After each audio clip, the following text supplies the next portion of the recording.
You need to get towards those two white pawns on the left, for example. But how do you do that?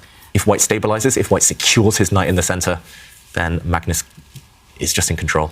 And now it's Liem's turn to have a think. Well, he considers what to do, and he pushes the A pawn.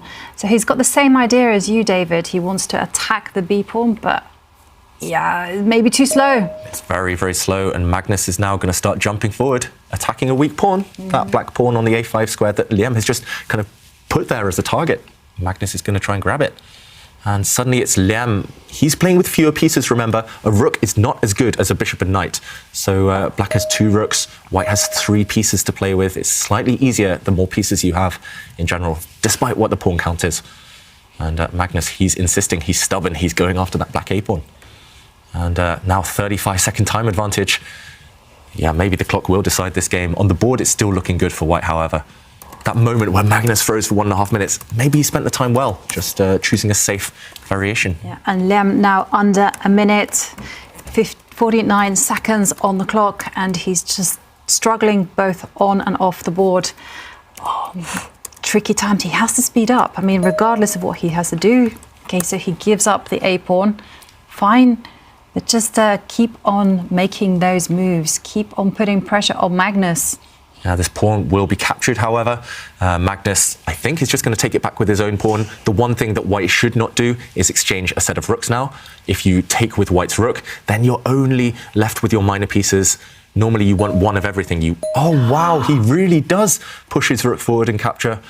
Normally, you want to keep pieces on the board, and Liem now complicates the issue by throwing his pawn forward. Now his idea is to go for checkmate. He's going for the white king. I thought he would just exchange rooks. I thought maybe he would be okay there, but Magnus finds a nice counter-attacking move. Rather than retreat the white bishop, he's forcing off a trade of rooks. He has won 2 pawns in the process, so now it's okay to swap rooks. And now that those have left the board, Liem is left with a ruined position. He's down on material, he's down on the clock. 20 seconds, it's not enough. It's not enough, no. And look at him, he just moves his king. And white has the dream position. The bishop and knight are coordinating beautifully, and he captures a pawn. I mean, more or less, Magnus can play anything, because with 18 seconds left on the clock, there's nothing Liem can do. Yeah, he just lost the speed at the wrong moment, Liem, and a couple of blunders happened where he lost pawns due to the situation on the clock. And Magnus, he's reasserted control. Everything's defended. Okay, he grabbed another pawn. It's just, it was like hungry hippos. Magnus grabbed one pawn, another pawn, another pawn, another pawn. All of black's pawns have disappeared, and Liem, rather than try and race on the clock, he has resigned. Magnus takes the win. Wow, what